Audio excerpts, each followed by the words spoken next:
Bismillahirrohmanirrohim. Butun olimlar o'zi Robbil alaminga hamd va sanolar bo'lsin. Payg'ambarimiz shafoatimiz Sayyidimiz Muhammad Mustafa sallallohu alayhi vasallamga durud va salomlar bo'lsin. Demak, haqiqiy omad kaliti yoxud savdogarlar ustozi birinchi kitobini 32-betidan sharhida davom etamiz. Bitta ustozdan abadiy ibrat deyilganda fiqhdan savol so'rashga, ya'ni qush sho'rvaga tushib ketsa nima qilinadi deb shogirdlardan so'ralgan. Shogirdlar har xil javob bergan. Oxirida ustoz bu go'sht ham sho'rva ham harom bo'ladi, chunki u halollab so'yilmagan degan javob berishgan. Undan keyingi hikmatlari ustoz dars o'tayotganlarida ustoz karvoningizni qaroqchilar urdi deb xabar kelgan. Alhamdulillah deganlar. Keyin yo'q, siz adashibmiz, sizniki emas ekan karvon, boshqalardagi ekan deyishgan. Yana alhamdulillah deyilgan. Mana shu joy judayam biz uchun katta hikmat bor. Mana shu hikmatni qalbimizga singdirishimiz kerak. Qilayotgan ishlarimizda, bajarayotgan yo'llarimizda hammasida mana shu narsa tursa, bizni qalbimizga boylik kirmas ekan. Ya'ni har doim qo'lingizdan ketayotgan narsaga tashlanayotgan bo'lsangiz, bu qalbga boylikni kirgan ekan. Agar qo'lingizga kelgan narsaga o'ta xursand bo'lib ketayotgan bo'lsangiz, bu ham qalbingizga boylikni kirgan ekan. Shu joyda ustoz aytganlarki, agar qalbim dunyoga bog'lanib qolganda, birinchisida g'am chekar edi. Qarasam qalbim g'am chekmayapti dedilar. Ikkinchisida, ya'ni karvon sog' salomatligini bilganimda qalbimga qaradim. Agar u dunyoga bog'langanda tez xursand bo'lib ketar edi, lekin u tez xursand bo'lib ketmadi. Shuning uchun alhamdulillah dedim degan ekanlar. Bu juda ham katta ibrat. Bu go'zal axloq qiyomatgacha keladigan ummatlar uchun haqiqiy ibrat bo'lgan deb shunaqa deyilgan. Lekin mana shu joyda juda ham katta e'tibor berishimiz kerak ekan. Bizga kelayotgan pullar, kelayotgan yoki ketayotgan narsaga biz reaksiyalarimiz katta rol o'ynar ekan. Shu joyda biz ketayotganda ham g'am tashvish qilmaymiz. Ko'pincha sarflagan pulimizga og'rinamiz, kelganda xursand bo'lib ketamiz. Mana shu holatlarda jilovlashni o'rganishimiz kerak ekan. Bu juda ham katta hikmat. Mana shu boylikni, biznes deymizmi, umuman moliyaviy ahvolimizni yaxshilash uchun shu narsani biz qoida qilib olishimiz kerak. Ya'ni sizga pul kelganda xursand bo'lib ketyapsiz, sarflaganda xafa bo'lyapsizmi, demak qalbga boylik kirgan. Shu joyda to'g'rilashimiz kerak bo'lgan joylari bor. Shularni taftish qilib turish kerak ekan tez-tez. Ustozdan yiroqda ilm majlislarini cho'lda qolgan inson suv istaganida ortiqroq xohlaydi. Ya'ni ustozsiz ilm majlislarini, ustoz yiroqda bo'lganda ilm majlislarini cho'lda qolgan inson suv istagandek xohlab qoladi. Ya'ni ko'proq shu majlis, ya'ni ilm olish xohlaydigan insonlarda qalbidagi narsa bu. Keyin omad kaliti deyilgan. Shu joyda hali 3 ta bog'da holatini ko'rishganda o'shalar haqida fikr so'rashgan. Bu bog' nima uchun ko'm-ko'k, bu bog' nima uchun qurigan, bu bog'da nima uchun hosil kam degan savollarda berilganda hamma har xil javob bergan. Shunda ustoz aytganlarki, bu yerda omadsizlik va omadning chegarasi bor deb gapirishgan. Bir kishi shu issiqda issiq, sovuqda sovuq demay astoydil mehnat qilgan. Ikkinchisi o'zini ayagan. Natijada uni bog'i yaxshi hosil bermagan. Shu yerda aytilyaptiki, muvaffaqiyat va muvaffaqiyatsizlikning orasidagi aniq farqini ko'rish mumkin. Kambag'al odamning takror urinishlari va samarasi omadsizning qilishini istamagan ishni qilishi uchun boyib ketadi. Zo'r ibrat bu. Darhol o'rta hol odamning dangasaligi va o'ziga yoqmagan lekin foyda keltirishi muqarrar ishlarni qilmasdan madikorga aylanishi asl fojia deyilgan ekan. Demak, omadsizlar qilishini istamagan ishni qilishdir. Ya'ni biz omad o'zi Alloh tomonidan beriladi deymiz-ku. Alloh ham o'sha sizni harakatingizga qarab berar ekanda. Agar o'sha qaysidir ishni qilgisi kelmayotgan bo'lsa, ya'ni omadsizlar qilgisi kelmagan ishni qilishingiz sizni omadga olib borar ekan. Bu hayotning oltin qoidalaridan biri. Ya'ni omadsizlar qilishni istamagan ishni qilishligingiz albatta sizni omadli qilar ekan. Har sohada buni qo'llashingiz mumkin. Qaysidir sohada muvaffaqiyatga erishmayapsizmi? xuddi shu sohada bankrot bo'lgan, shu sohada muvaffaqiyatsizlikka uchragan insonda qilgisi kelmagan ishni qilishligi sizni muvaffaqiyatga erishtirar ekan. Bu hamma narsada, ya'ni farzand tarbiyasida ham bo'lishi mumkin. Farzand tarbiyasida yaxshi natija ko'rsatmagan insonda qilgisi kelmagan ishlarini o'rganib chiqishingiz kerak ekan. Qaysi ishni qilgisi kelmagan, bolasi bilan gaplashishdimi, xotirjam o'tirib yoki bolasi bilan ko'proq birga bo'lishni xohlamaganmi, o'shalarni qilishligi sizga omadga olib kelar ekan. Bu muvaffaqiyat va muvaffaqiyatsizlik o'rtasidagi katta farq bo'lar ekan. Buni anglab yetish kerak ekan. Bu katta dars. Keyin Abdulloh ibn Muborak aytganlarki, ishga sekin sinab olamiz, bo'shatsak norozi qilmaymiz va muddat beramiz deganlar. Bu narsa shu ko'proq shu xodimlarda olishga yaxshi dars bo'ladi. Endi mana bu joyda hisobchini ishga olishlari haqida gapirilganda, mana bu joyda juda ham yaxshi narsa bor ekan. Buni o'zimiz ham hayotimizga qilib ko'rishimiz kerak. Mana daftar tutilganda, mana bu hisobchi daftarni tutgan. Bittasi kirib kelayotgan pullar uchun ekan, bittasi xarajatlar uchun ekan, yana bittasi qarzlar, yana bittasi shartnomalar, bittasi rejalangan xarajatlar, bittasi sof foyda, bittasi bajarilgan ishlar uchun ekan. Yana bir nechta daftarlar bor ekan, ularda narxlar yozilgan bo'lib, katta kichiklarda o'zgaruvchanlari, yangi va eski narxlari yozilgan edi. Mana shu narsani hayotimizga qo'llashimiz kerak ekan.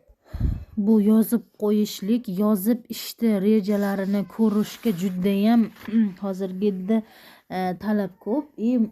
Shu yozish orqali muvaffaqiyatga erishganlar ham ko'p. Biznes bo'ladimi, har qanaqa soha bo'ladimi, o'zingiz sohangiz bo'ladimi, tikuvchilik, pishiriq, barchasida shunga o'xshab yozish kerak ekan. Kirib kelayotganlar uchun, xarajatlar uchun, qarzlar uchun, shartnomalar, rejalar, barchasi uchun alohida varoq bo'lsa ham yozishingiz kerak ekanda. Yozganingizda qilayotgan ishlaringiz ko'zingizga ko'rinar ekan.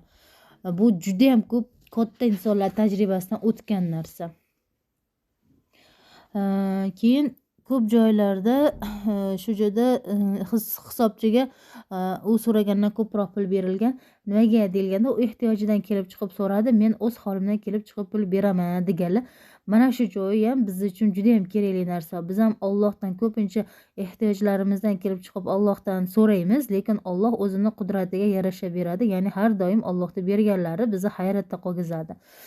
Shuning uchun biz ham boshqalarga nisbatan shu qoidani qo'llaydigan bo'lsak, Alloh bizga ham shu qoidani qo'llaydi. Ya'ni bizni holimizdan ham ko'proq yana yaxshiroq hol qilib qo'yar ekan o'zimizning holimizni. Bu oltin qoida, hayotning oltin qoidasi desak ham bo'ladi. U o'z ehtiyojlaridan kelib chiqib pul so'raydi, men o'z holimdan kelib chiqib pul beraman, ya'ni oshiqrog'ini beraman deb harakat qiladigan bo'lsak, bu katta yutuqlarga sabab bo'lar ekan. Keyingi hikoyada Abdulloh ibn Muborakki shu gazlamani birinchi qo'lga yetib borganlari haqida gapirilgan. Agar savdo ishi bilan shug'ullanadigan bo'lsangiz, ko'proq shu birinchi qo'lga yetib borish yo'llarini qidirish kerak ekan. Birinchi qo'lga yetib borishdan maqsad ko'proq savdo qilish, ko'proq foyda olish emas, xalqni yengilroq qilish, xalqqa osonroq qilish uchun. Misol uchun siz pishiriq ishi bilan shug'ullansangiz, pishiradigan bo'lsangiz ham imkon qadar mahsulotlaringizni birinchi qo'ldan olsangiz arzonroq olasizda. Natijada sizni pishirig'ingiz ham arzon bo'lishi kerak. Boshqalarga nisbatan xalqqa osonroq, arzonroq qilib yetkazishingiz kerak. Qo'lma-qo'l o'tib kelgan narsa sizni o'sha tovaringizni narxini ko'tarishiga sabab bo'ladi. Lekin siz imkon qadar birinchi qo'lga yetib borishga harakat qiladigan bo'lsangiz, bundan maqsad shu xalqqa arzonroq yetkazish, xalqning manfaatini o'ylashlik bo'lsa, Alloh o'zi oson qilib qo'yar ekan. Yoki bo'lmasam shu tikuvchilik bo'ladimi, o'qituvchi, qanaqa har xil sohalarimiz bor. O'sha sohalarimizda muvaffaqiyatga erishish uchun ko'proq shu sohani rivojlantirishdagi boshqalardan oladigan tovarlarimizni birinchi qo'ldan olishligimizdan maqsadimiz bizni ko'proq tovar qilishimiz emas, ko'proq foyda olishimiz emas, aksincha xalqni oson qilish, xalqni og'irini yengil qilishni birinchi o'ringa maqsad qilib qo'yishi kerak ekan. Keyin mahoratli tijoratchi xaridorni rad etmaydi degan gaplari bor ekan. Ya'ni haqiqatdan mahoratli tijoratchi har doim xaridorni xohishiga mos narsa topib berishga harakat qiladi. Mijoz birinchi o'rinda turadi, xaridor, xalq birinchi o'rinda. Agar ular bo'lmasa, biz mahsulotimizni qayerda sotamiz? Ularning hurmatini saqlashimiz kerak. Do'konimiz ular bilan obod. Agar xalq bo'lmasa, do'konga kim keladi? Xuddi bepoyon cho'lda darvoza qurgan kabi degan ekanlar. Demak, xalqni qanchalik manfaatini o'ylasangiz, sizni ham omadingiz shunaqa darajada bo'lar ekan. Keyin chayqovchilardan ko'proq odamlar aziyat chekar ekan. Shuning uchun ham ko'proq o'sha birinchi qo'lga yetib borishga harakat qilish kerak ekan. Keyin yana bitta narsa bor ekan. Nasiya savdo halol bo'lishi uchun xaridor qarzga mol olganda oldindan 1 dirham bo'lsa ham tojirga berish kerak ekan. Ya'ni nasiyaga savdo qilayotgan vaqtimizda, nasiyaga berayotganingizda kimgadir u 1 dirham bo'lsa ham o'shani pulidan ozginasini berib qo'yish kerak ekan. Bu halol bo'lishi uchun ekan. Yoki bo'lmasam siz kimdandir nasiyaga olmoqchi bo'lsangiz ham oldindan ozgina bo'lsa ham pulini berib qo'yishingiz kerak ekan. Bu halol bo'lishi uchun. Shu ham bitta qoida. Hayot qoidalaridan bittasi, omad kalitlaridan bittasi bu ham. Firibgarlik insonni xarob qiladi deyilgan. Alloh albatta to bir qavm o'zini o'zgartirmaguncha Alloh ularning holini o'zgartirmas. Ras surasi 11-oyat barchamizga yod bo'lib ketgan. Biz qalbimizni qachonki o'zgartira olsak, shundagina Alloh bizni hayotimizni, holimizni o'zgartirib qo'yadi. Biz insonni o'zgalar o'zgartiradi, ustoz uni tarbiyalab qo'yadi degan fikrda yashardik. Aslida inson avvalo o'zgarishga o'zi qaror qiladi va ustozga borishi kerak va ustozga keyin boradi. Aks holda hech kim insonni o'zgartira olmas ekan. Demak, biz ham shu guruhlarga kelishimizdan maqsad avvalambor o'zimizni o'zgartirishmidi, qaror qabul qildik. Mana shu qarordan keyin biz harakatni boshlayotganmiz. Shuning uchun avvalo inson qaror qabul qilish kerak. Agar inson o'zi qaror qabul qilmasa, o'zi o'zgarishiga o'zi harakat qilmaydigan bo'lsa, bu uni aksiga ishlar ekan. Ya'ni uni hech kim o'zgartira olmas ekan. Hattoki ustoz ham o'zgartira olmas ekan. Bitta yaxshi gapim bor. Misol uchun inson o'zi harakat qilib tuyaga yantoq keryapsa, bo'ynini cho'zmasa, unga qancha yantoq olib kelib bersangiz ham uni yemas ekan. Ya'ni u xohlagani yo'q, hali istagani yo'q. Qachonki odamda o'zini ichida istak paydo bo'lishi kerak ekan. Istak paydo bo'lsa, Alloh har doim uni ishini oson qilib qo'yadi, vaqtiga baraka berib, unumli qilib qo'yadi. Keyin yana bitta narsa aytganlarki, sudxo'rlikni avj olsa, bozorda islomni bilmagan savdogarlarning ko'payib ketishi va poraxo'rlik avj olishiga sabab bo'ldi. Mana shuni kitob boshida ham aytilgandi, ya'ni savdo ilmini bilmaslik ko'p adashishga olib kelinadi deyilganida, shu joyda ham islomni bilmaslik savdoda ham poraxo'rlik avj olishiga sabab bo'lar ekan. Sudxo'rlik, poraxo'rlikka birinchi o'rinda savdo uchun ham islom dini juda ham muhim ekan. Ya'ni islomni yaxshi bilsakgina savdoda muvaffaqiyatga erishishimiz mumkin ekan. To'g'ri, savdoda muvaffaqiyatga erishganlar ham ko'p-ku, islom bo'lmagan lekin deyishimiz ham mumkin. Lekin ulardagi suvi sudek ko'pik kabi bir kun kelib xazon bo'lib ketar ekan. Ya'ni kechqurun bitta shu joyda esimga tushib qoldi, bitta ustozdan gap eshitdim. Aytganlarki, bir inson bo'ladi, u yillar davomida boylikni to'playdi, yemay ichmay to'playdi. Xullas nima qilib bo'lsa ham qiynalib peshona teri bilan topgan boyligini to'plab turadi, vafot etadi, merosxo'rlariga u qoladi dedilar. Merosxo'rlari kallasini ishlatib turib, u boyliklarni ehson qilib, oxiratga shu boylik bilan kelishadi deyishyapti-da. Qarangda, oxiratda hamma qoltirib turibdi, haligi umrini boylik to'plashga sarflagan inson ham turibdi.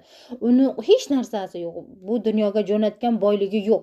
Lekin uni merosxo'rlari qancha boyliklar bilan kelishyapti. Nimaga deyilganda, ular u dunyodaligilarida yo'q, oxiratga jo'natib yorishgan boyliklarini. Ya'ni odamlarga ehson qilib, boshqa qilib, yaxshi yo'llarga sarflab, bu dunyoga jo'natib yorishgan.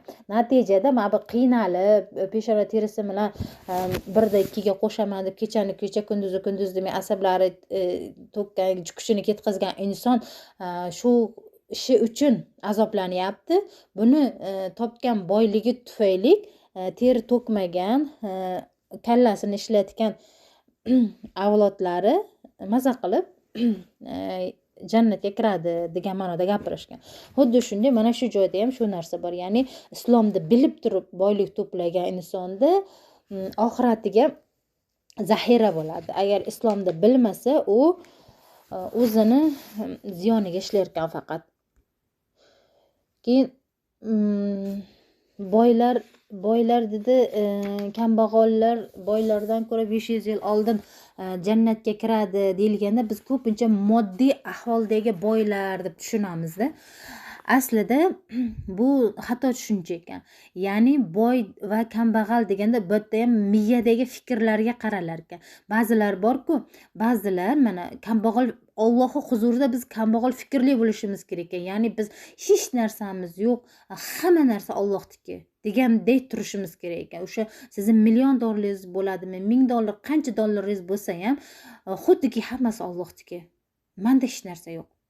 Men kambag'alman, Alloh boy degandek Alloh huzurida yashaydigan bo'lsangiz, Alloh huzurida turadigan bo'lsangiz, siz kambag'allar Alloh huzuriga birinchilardan kiradigan kambag'allardan bo'lar ekansiz. Lekin mana shuncha boyligim bor, inshaalloh mana shularni ehson qilsam Alloh aligi bo'ladi deb degan ma'noda g'aflatda qolib ketadi-ku ba'zilar, o'limimdan oldin ehson qilaraman deb. Yoki bo'lmasam boylikni to'plab xotirjam yashaydi. Ya'ni Allohdan so'raydigan narsasi yo'q, puli xotirjam yonida bor, xotirjam yashaydigan insonlar, ular boylar bo'lar ekan. Bunga misol uchun bu dunyoda moddiy jihatdan kambag'al yashaganlar ham bor-ku, mana shular ham o'sha kech kiradigan 500 yil kech kiradigan boylar qatorida bo'lishi mumkin ekan. Nimaga desangiz, ba'zi kambag'allarni ko'ramizku, ha Alloh bizni peshonamizga shuni yozgan, shu ham bo'ladi degan ma'noda qanoat bilan Allohdan so'rashlikni o'rtasidagi farqni bilishmaydi-da. Shuning uchun lekin qalbiy holatlarda norozi bo'lib yashaydilar, pul yo'qligidan, yo'qchilikdan, lekin umid qilishadi Alloh ularni birinchidan jannatga kirgizishini. Lekin haligi qiyomat alomatlaridan ham haligi bor edi-ku, kibrli, kambag'al. Ya'ni ehson bersang, ehsonni olmaydigan, kibrli, kambag'allar bo'ladi. O'shalar ham oxiratda alomatlaridan degan. Chunki ularning fikrlari o'ta boy. Ya'ni o'zlarini katta olishadi.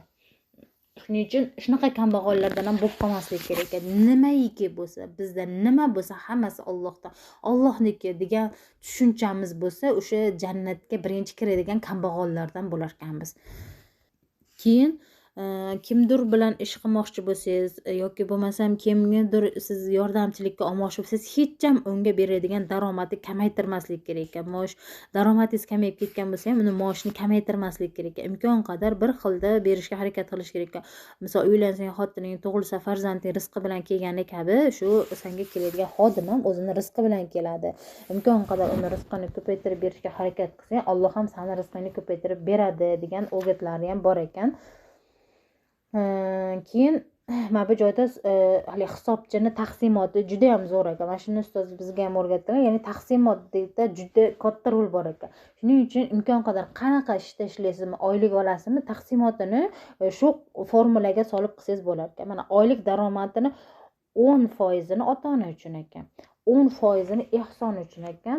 10%ni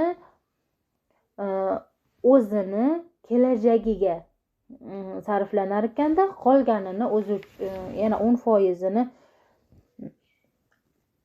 10%ni ota-onasiga, 10%ni ehsonga, undan birini kelajagi uchun, qolganini esa o'zini zaruriyati uchun ishlatiladi. Albatta, qanaqa qilib endi ikki marta o'zing uchun bo'lib qoldi-ku deganda mana 10% bor edi-ku.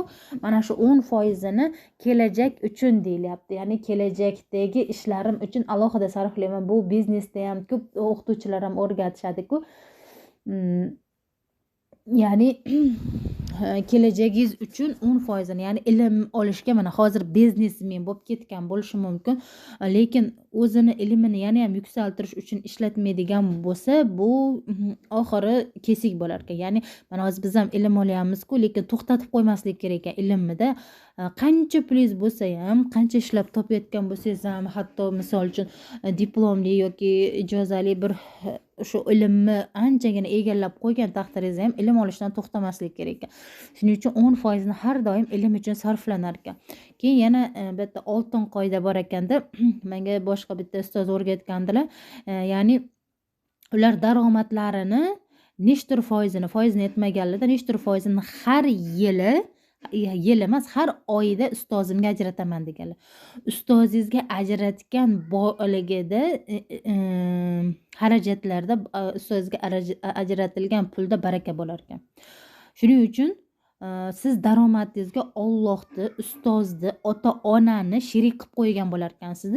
Shunaqa siz uchun shu ulug' bo'lgan zotlar sizni oyligingizga, daromadingizga sherik bo'lgandan keyin Alloh albatta shunga baraka berib qo'yar ekan. Shuning uchun har doim oylikda 10% ota-onaga, 10% ehsonga, 10% o'zini kelajagi uchun, 10% yoki qanchadir miqdorni ustozi uchun ajratishlik juda ham katta insonlarga manfaat berar ekan. Bu biznesda katta oltin qoidasi ekan. Bitta katta webinarda katta bir ustoz menga shunaqa degandilar. Menga emas endi, auditoriyaga aytgandilar-da. Men ustozimga ajratgan daromadimda juda ham katta manfaat olaman. Qancha ajratsam Alloh menga shundan ko'proq baraka berib qo'yadi degan ekanlar. Keyin bu joyda mana shu hisobchi aytganlarki, men o'zimga ajratilgan pulga mana qimmatbaho kitoblar oldim deganlar. Bizda hozir kurslar ko'payib ketgan-ku, kurs sotib olishimiz mumkin, kitob sotib olishimiz mumkin. Shu joyda shu o'zlarini bilimlarini ko'paytirish uchun mana kitob sotib olgan ekanlar. Undan ortib qolganlarni singillariga berib yuborgan ekanlar. Demak, silay rahmga ham alohida e'tibor berish kerak ekan. Ishlab topayotgan pulimizdan silay rahmga ham alohida imkon qadar ajratishni yo'lga qo'yishimiz kerak ekan. Silay rahm birinchi o'rinda. Bizni barakamizni kaliti bo'ladi. Bu joyda Abdulloh ibn Muborak shunaqa yana bitta hikmatlarini gapirishgan ekan. Xo'p, kuchli mo'min afzaldir deyilgan ekan. Alloh taolo buyruqlarni bajarib, qaytarganlardan qaytargan barcha bandalarni yaxshi ko'radi, ammo har tomonlama kuchli mo'minni afzal biladi. Agar mo'min kishi jismonan, moddiy tomondan, aqlan va ilman jamiyatda undan oladigan foydasi baland bo'lishi kerak ekan. Mana qaranglar, mana shu joyda yaxshigina gap ketyapti. Jismonan, ya'ni sog'ligi ham yaxshi bo'lishi kerak ekan.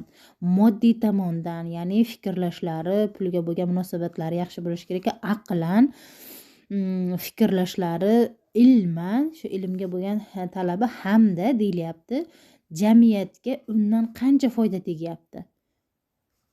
Ya'ni shunga qarab Alloh huzurida martabasi ko'p bo'lgan ustozimizda juda ham ko'p gaplari bor. Nechta insonga foydasi tegyapti, Alloh huzurida daraja shunchalik deyiladi. Demak, biz boy bo'lishimizdan maqsadimiz insonlarga foyda keltirish, naf keltirish. Qanchalik insonga foyda keltiryapmiz?